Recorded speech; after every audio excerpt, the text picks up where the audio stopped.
서울에 있는 한 육교의 지하도 목에 사원증 같은 이름표를 걸고 있는 외국인 여성들이 황당한 표정으로 무언가를 바라보고 있습니다.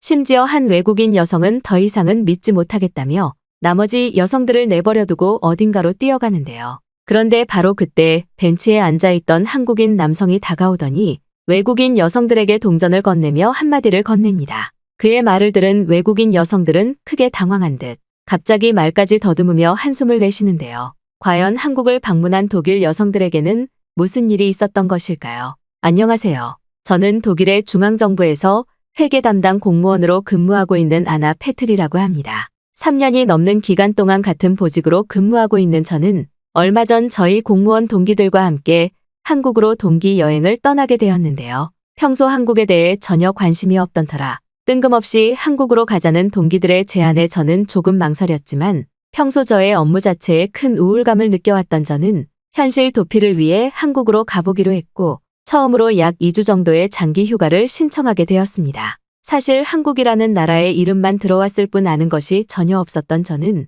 한국 여행의 기대 자체를 전혀 하지 않고 있었는데 동기들은 최근 한국으로 여행을 가는 사람들이 많아졌다며 자신들 또한 꼭 한국으로 가보고 싶었다면서 드디어 소원을 이루었다는 호들갑을 떨더군요. 그런데 처음에는 동기들의 그런 행동이 유난스럽다고 생각했지만 인생에서 처음 한국이라는 나라에 도착한 순간 저는 깜짝 놀랄 수밖에 없었습니다. 어째서인지 한국은 선진국이라고 알려진 독일보다 훨씬 쾌적하고 부유한 나라처럼 보였고 공항에 있던 한국인들의 옷차림도 가난한 사람들이라고는 상상할 수 없을 만큼 멋진 사람들이 꽤나 많았는데요. 특히 평소 주민들의 회계 처리를 담당했던 저는 독일에서도 어느 정도 부촌의 사람들만 상대해 왔었는데 인천공항의 한국인들은 독일 부촌의 사람들보다 훨씬 부자처럼 보였고 심지어 더욱 놀라웠던 것은 어째서인지 한국의 공항에 외국인들이 더욱 많이 보였다는 사실입니다. 사실 현재 독일의 공항에서는 다른 외국인 관광객들을 보는 것이 다소 힘들 정도로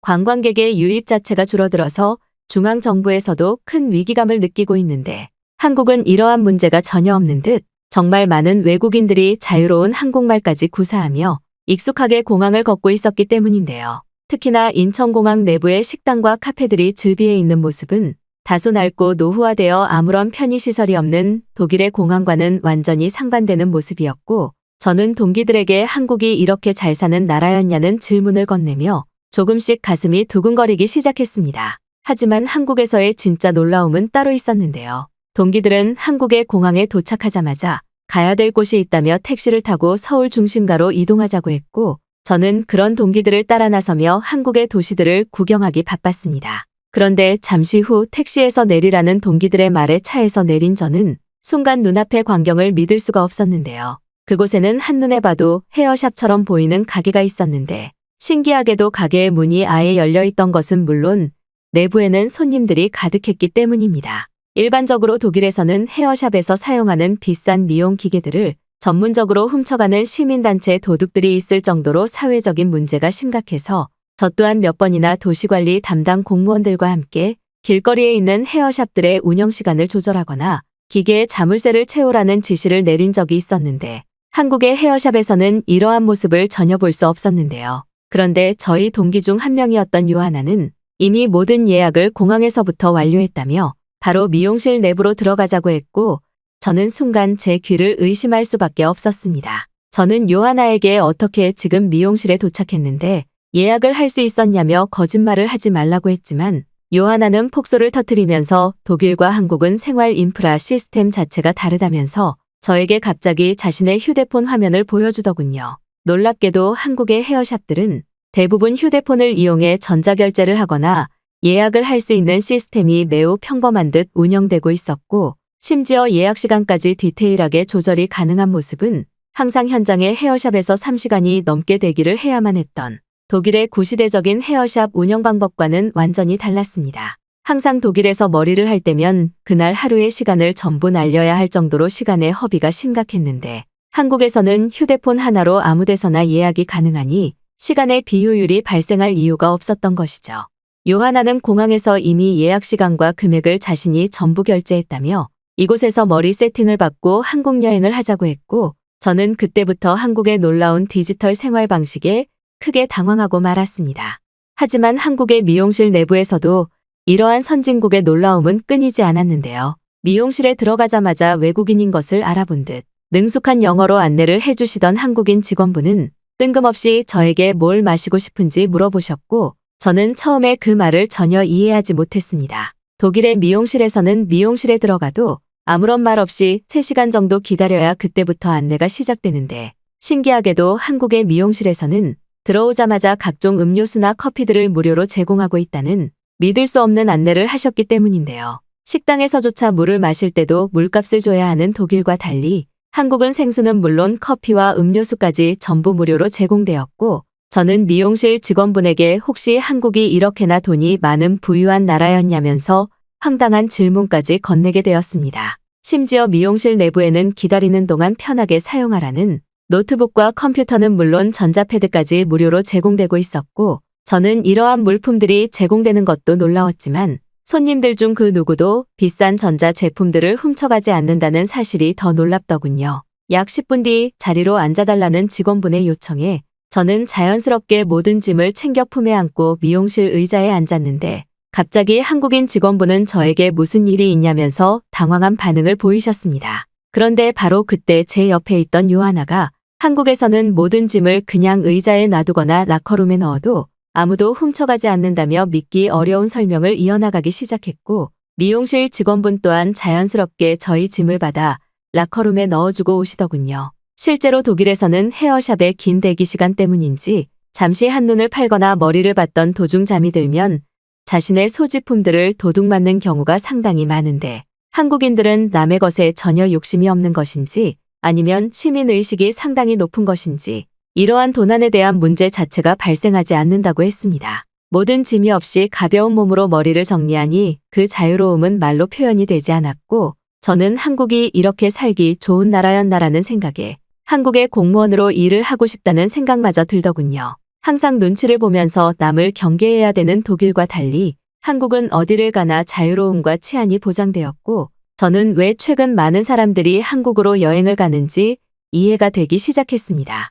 여행 시작 직전이라 피곤하기는 했지만 편안한 마음으로 머리를 정리하니 한국이 더욱 정겹게만 느껴졌고 동기들은 지금부터 서울 도심으로 나가보자면서 저를 이끌고 서울의 중심가로 향했습니다. 하지만 다소 의문스러웠던 것은 아직 숙소에 들어가지 않아 무거운 여행 가방을 전부 들고 있는 상태였다는 사실이며 이러한 짐을 모두 가진 채로 거리를 걷는 것은 불가능해 보였다는 사실인데요. 하지만 동기들은 아무런 말 없이 자신들끼리 떠들며 어딘가로 걸어가기 시작했고 저는 결국 참다 못해 모든 짐을 들고 거리를 걸어 다닐 것이냐며 동기들에게 화를 내고 말았습니다. 저의 화가 난 모습에 요하나는 저에게 어떻게 짐을 다 들고 다니겠냐면서 작은 미소를 보였고 저는 상황을 알면서도 해결을 하지 않는 요하나의 모습에 더욱 짜증이 났는데요. 그런데 바로 그때 요하나는 이제 다 왔다는 이해할 수 없는 말과 함께 도심 중심에 있던 한 육교 다리 밑으로 걸어 들어가기 시작했고 저는 그 순간 눈을 의심하고 말았습니다.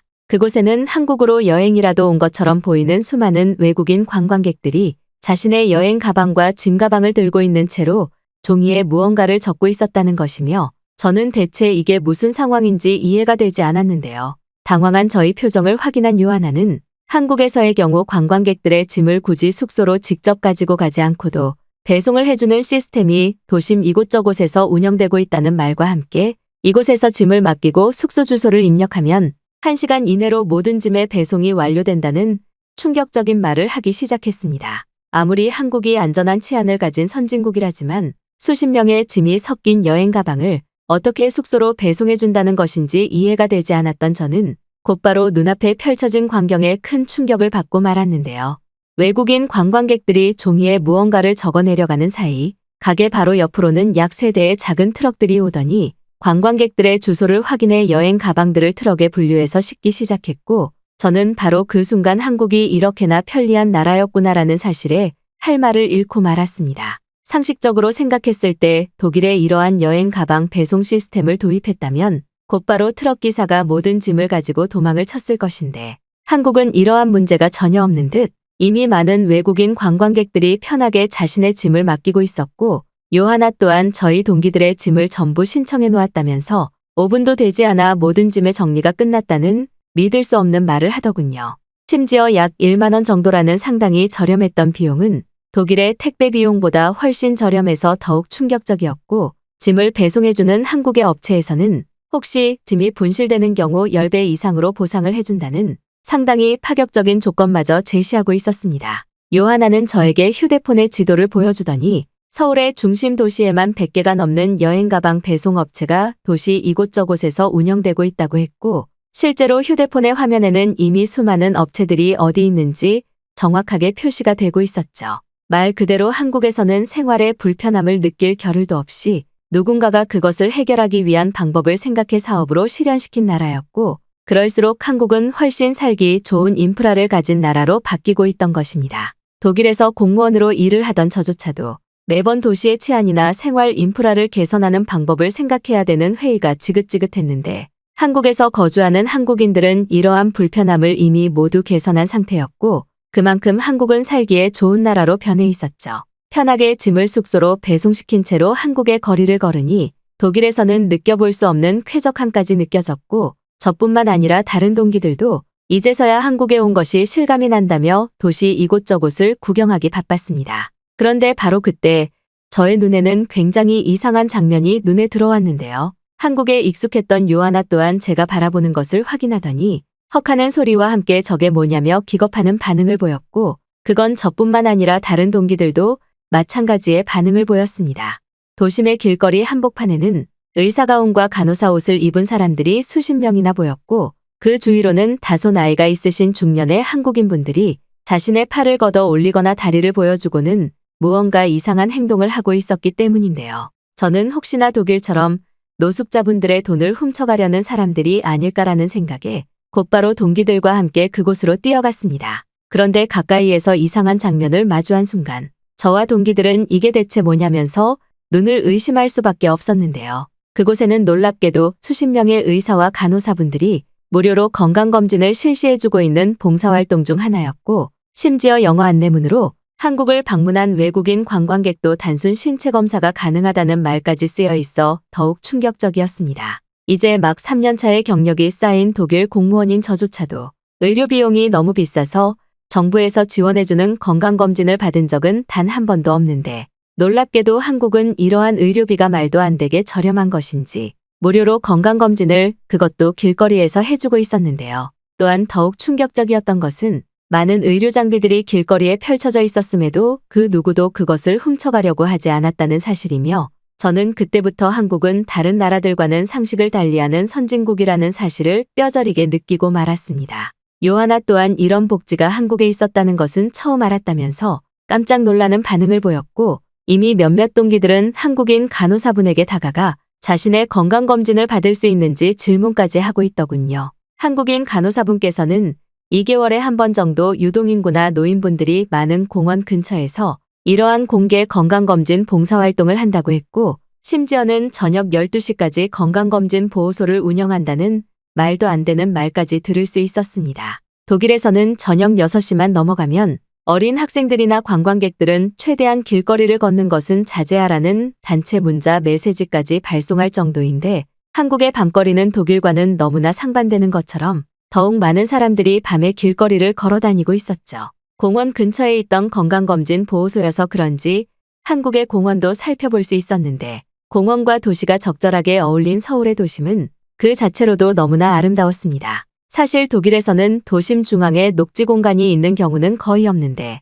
한국은 공원은 물론 인공적으로 만든 강까지 아름답게 구성되어 있어서 사람들의 휴식을 이끌어내고 있었고, 저는 이러한 한국의 모습에 그동안 독일 공무원들은 무엇을 한 거지라는 좌절감까지 느껴지더군요. 약 3시간 정도의 서울 길거리를 산책 후 저와 동기들은 한국의 컵라면을 사서 숙소에서 먹어보기로 했고, 놀랍게도 숙소의 호텔에 도착했을 때에는 낮에 신청했던 저희의 짐들이 모두 배송된 상태였습니다. 상상으로만 생각해왔던 인프라 시스템들이 한국에서는 평범한 모습을 보니 저와 동기들은 한국의 편리한 삶의 매력에 더욱더 빠져들었고, 2주 동안의 휴가 기간을 알차게 사용하자면서 저마다의 한국 여행 루트를 계획하고 있는데요. 심지어 저희가 한국에서 겪은 인프라 시스템이나 생활편의 시설들을 SNS에 올리니 수많은 독일 공무원 동기들로부터 한국은 저게 가능하냐면서 질문들이 왔고, 저는 동기들의 질문에 직접 그것을 사용해 본 후기와 사진을 보내주며 알 수 없는 뿌듯함까지 느끼게 되었습니다. 한국이라는 나라를 여행하는 것만으로도 알 수 없는 자부심이 생겨났기에 저는 심지어 한국으로 실제 이민을 와서 살면 어떤 기분이 들까라는 생각에 한국으로의 이민을 진지하게 고민하게 되었죠. 아직 약 2주라는 한국에서의 휴가 기간이 남은 지금, 저와 동기들은 별다른 계획 없이 그저 한국인들의 평범한 삶을 느끼며 따라해 보기로 했습니다. 한국인들의 삶 자체가 독일에서 태어난 저희에게는 모든 것이 특별하기에 앞으로의 한국 여행이 기대되기만 하네요.